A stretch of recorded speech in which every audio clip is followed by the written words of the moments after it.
brother, it has been too long, man. I was trying to remember. The last time I saw you, if you remember correctly, it was a mutual friend's Christmas party. Tommy's. There you go. I didn't want to say any names. I didn't want anybody, going, Yeah. hey, Yeah. who had the Christmas party and I wasn't invited? It was Tommy's Christmas party. And that was the last time I Yeah. saw you. And of course, you were helping out with drinks and food and whatever else. I mean, I'm always helping the drinks. exactly. And it was a great time. And then, of course, the pandemic hit. We couldn't do or see anything or anyone. And then at Canadian Music Week, we were supposed to get together, but because of busy schedules, it didn't happen. So the magic of Zoom. It's great to see you, man. How is life treating you? Yeah, Rudy, it's great to see you as well. And I was thinking back, like, you were one of my first interviews on my very first promo day in Toronto, I think in 2011, back when we were setting up Oh, my first album. And I remember you were so nice to me and so like inviting. I remember telling my EMI team, like, wow, Rudy's great. Like, that was so great because we really got into the music and like we really talked about like the real stuff. And I can tell you're interested. And you know how sometimes the promo interviews can be really quick and short, especially in radio world, but I really appreciate you taking the time. So yeah, I'm always happy when we have a chance to talk to each other, and it's been good, man. It's been a wild 2 years since I last saw you. A lot of changes, but a lot of silver linings too. it's funny you say that because I do remember that day. I do remember the interview, and I still have the interview. Just so you know, I've got it on mini disc, and I keep saying one of these days I'm gonna start posting all those interviews from back in the day. So, but Yeah. I've always had a blast talking to you, whether it be at the Much Music red carpets or Junos, Yeah. whatever. It's always been fun. But the thing is, though, I always love how you I don't even want to call about reinventing yourself because it's not that. It's um, growing into the business, and Yeah. how you mature in it, and how even though you were really good at doing this, I could always tell you always had that twinkle in your eye going, but I've just done this. So what am I going to try next? And you go and do it, whether it's on your own, whether it's duets. What is that like for you? I mean, for somebody who is so much about the art, what is it like for you knowing that when you're already working on something, the other part of your brain is always going, but when we get this done, I want to do this. And by the way, and the other Mhm. side over here is saying, but hey, don't forget me because I got this going on too. Right. Yeah, I think you nailed it when you said evolution. Because when I got into this early on, I got a chance to work with one of the great producers I work with now, who actually produced my new single, John Levine, and I'm so thankful for that because that happened really early in my career. But he was such a talented songwriter and producer, and I really got a front row seat into the process on a high level, and it really forced me to pay attention to the integrity and learn that spontaneity is just one part of the equation. Mm-hmm. And as I grow and develop and evolve as an artist, it's the same thing. I'm always trying to write the best song Yeah. and include different ingredients to get to that best song because it is a subjective thing, but I do feel like to get to what I consider the best song, I now have this toolkit of well, it's gut feeling, but also of just the practice and the experience of knowing is like when you have something special and when to act on it. I think that's the biggest difference um, from a younger artist and to where I am now is knowing when to act on something in the studio and follow that and refine it. And I feel like that's kind of always been the goal, and that's what continues to excite me. And I hope it continues to excite me as I continue my career. Do you think sometimes you were born in the wrong era? And when I say that, because like you've got a My great hair. sound. Yeah, there. I always feel like 70s, 80s, 90s, you Yeah. got this great blend, but I always feel like, man, I wonder what it would have been like for you if you were kicking your music in the, I would say more 76 to 80, 80 through the 90s and throughout the 90s too.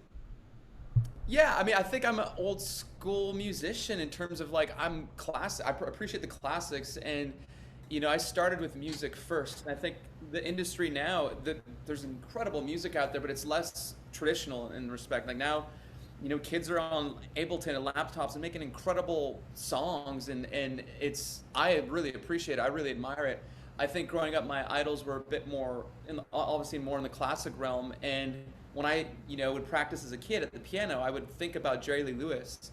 I would think about Elton John. I'd think about Freddie Mercury, and I would try like pretend I was them on stage. And I remember watching like the Grammys or the Junos, and then during the commercial breaks, I'd run to the piano and pretend I was on the show.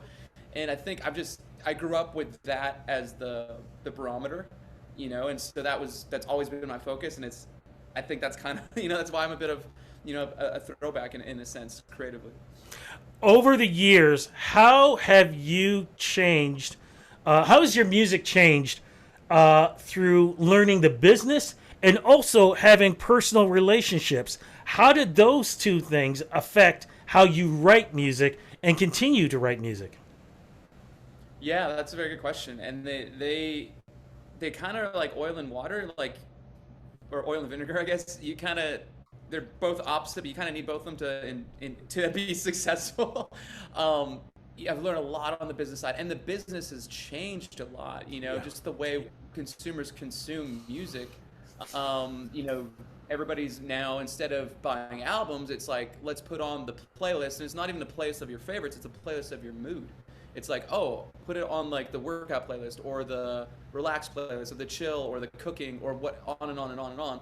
And so it's interesting on the creative side. You kind of go in the studio. You don't really want to like box yourself in, but you want to like be aware of what lane you're really going for and what mood your audience is going to respond to. So I'm aware of that on the business side.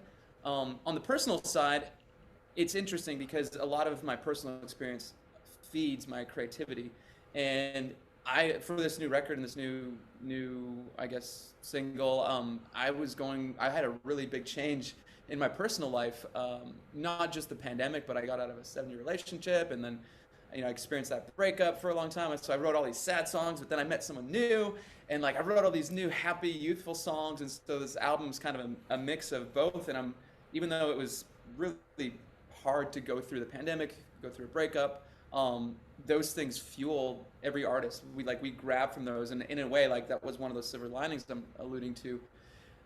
So it allowed me to creatively put that together. And then what was also kind of cool about the pandemic and the way we were locked in our rooms is how producers and artists reached out to each other in different parts of the world, like on Zoom.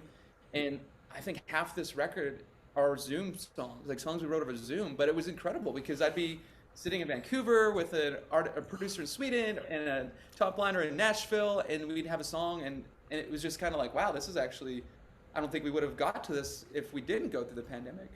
So yeah, everything's, like you said earlier, evolved, and I think you need equal parts of both personal experience and following the business. I don't want to say trends, but following the way people consume music. So that is the business, and we're making the music, so we've got to be, tied into both.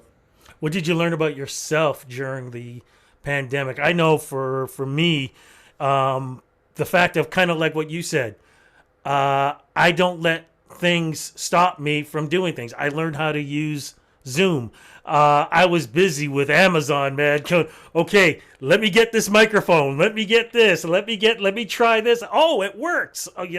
That kind of thing. I learned things that if the pandemic never happened, we would never be doing this right now.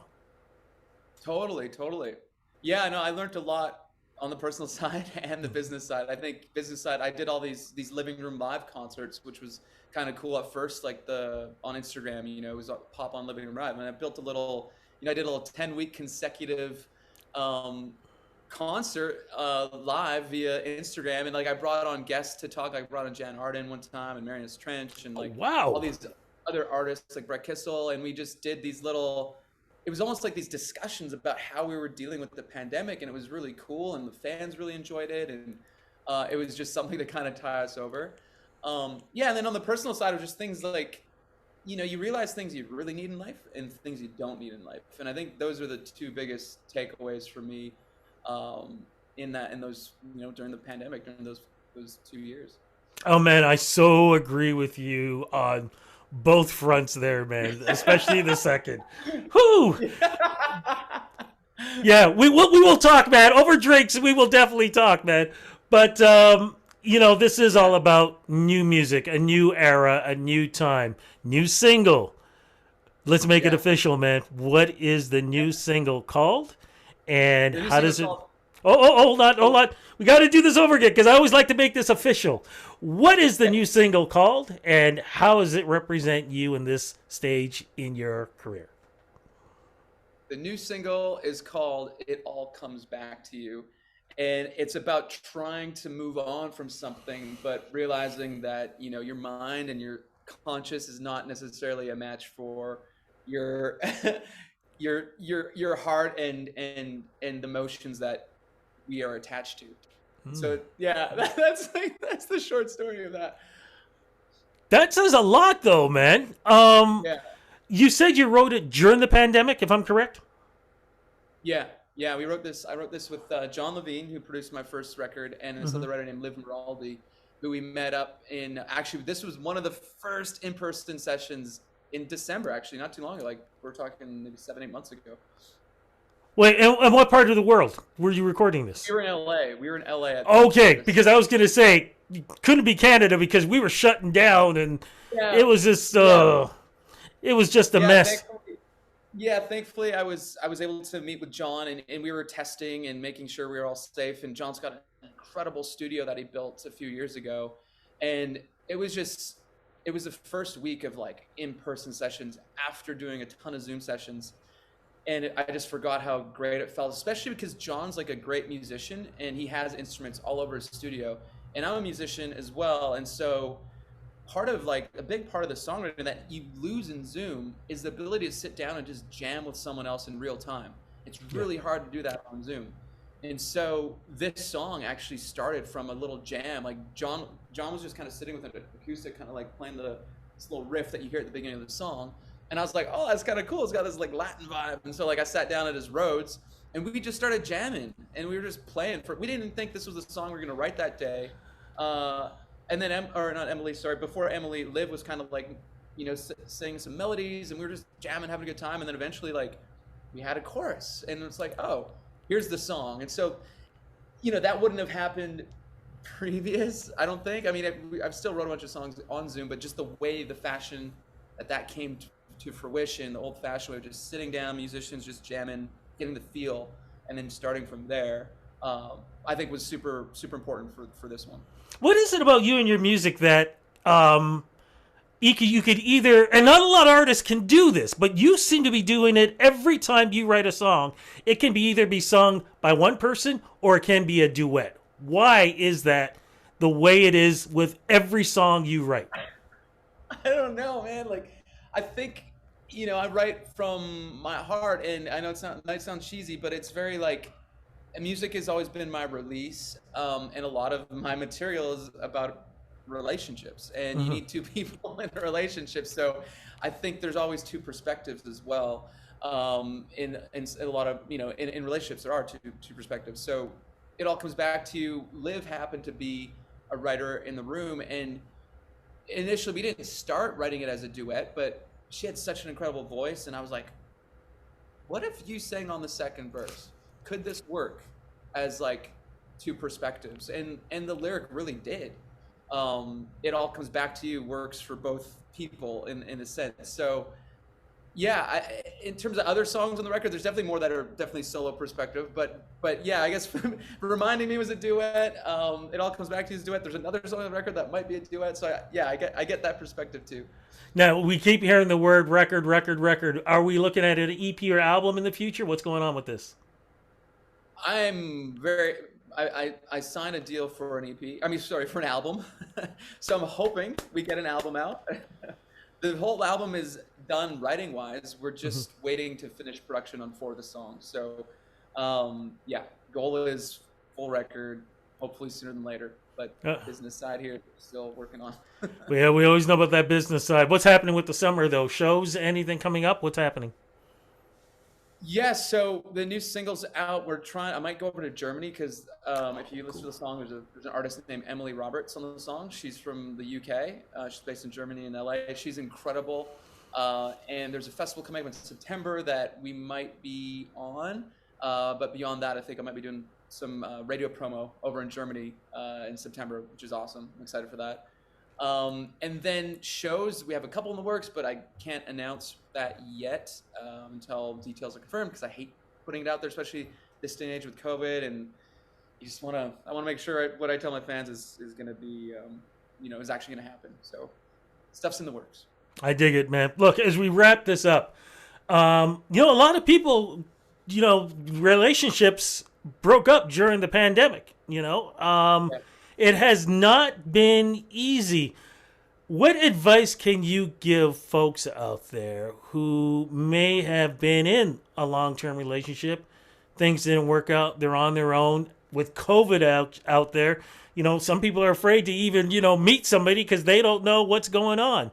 What advice can you give them that hopefully either they can, maybe find the right person, or better still, learn how to love themselves?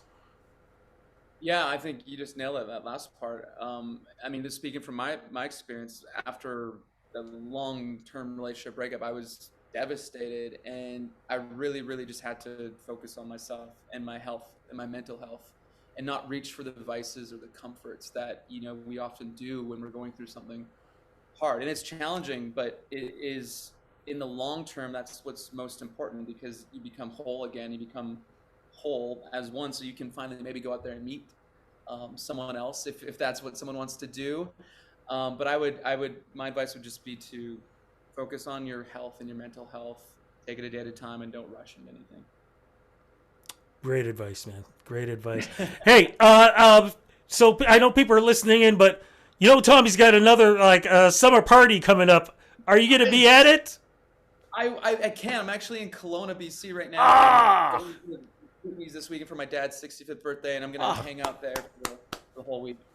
Okay, you got a good excuse, but yeah, you will be missed, my friend. Look, congratulations on the music, new relationship, heading out there to Germany, all the great things. I've always said, man, you are such a artist, but not just an artist, but such a good person too, because man, every time I see you, there's always a smile on your face and always like good vibes coming from you, man. And you can always hear it in the music. Congrats with everything you're doing.